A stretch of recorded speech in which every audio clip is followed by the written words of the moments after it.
comment utiliser efficacement, vite et bien la formule des longueurs. Première chose, si vous avez un dessin avec un quadrillage, que vous ayez un repère ou pas, des coordonnées ou pas, vous n'appliquez pas la formule, tout se fait graphiquement, vous appliquez Pythagore. Vous appuyez sur des triangles rectangles, AB carré c'est 2 carrés plus 2 carrés, AC carré on s'appuie sur ce triangle, c'est 2 carrés plus 3 carrés, et BC carré, même chose, 4 carrés plus 1 carré. Bien sûr, si vous cherchez les longueurs, vous prenez les racines. Si vous avez des coordonnées de points et qu'on vous demande de calculer des longueurs, première chose, n'appliquez pas directement la formule de la longueur avec la racine. Calculez plutôt le carré, ce qui vous évitera de traîner des racines tout au long de votre calcul.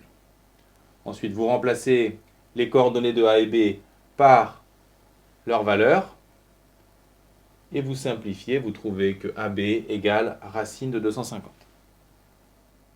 Ce résultat est juste, mais c'est mieux si vous simplifiez la racine.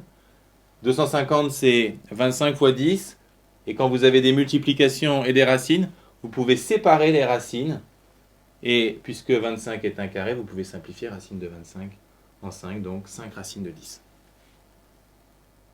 Si vous avez déjà utilisé la formule pour calculer une autre longueur, vous pouvez directement l'appliquer en remplaçant par les coordonnées de A et de C, puis simplifier.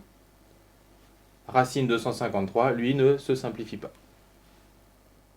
Enfin, pour ceux qui sont à l'aise et qui veulent aller encore plus vite, une astuce, la formule vous dit que c'est le carré de la différence des abscisses.